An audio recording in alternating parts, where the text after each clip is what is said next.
Pa negde oko 6 sati ujutro mi smo skupili ovde kako bismo izvršili pritisak na ljude unutra zbog toga što jednostavno mislim da je svima jasno koga bi oni trebali da procesuiraju, da bi trebali da procesuiraju batinaše koji su pre 10 dana upali na državni univerzitet, a ne da procesuiraju ljude koji su branili studente.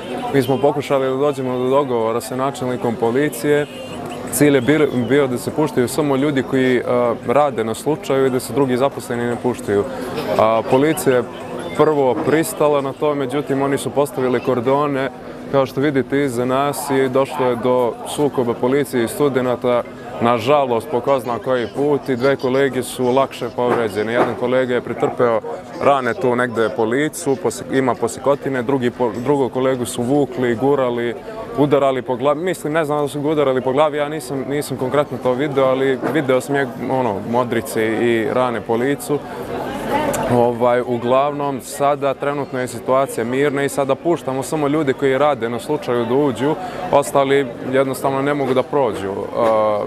Nadamo se stvarno najboljem ishodu, opet kažem da je jedini logičan ishod da puste te ljude zbog toga što su ti ljudi radili pravu stvar, oni su branili najbolje ovog grada, a protiv najobičnijih batinaša.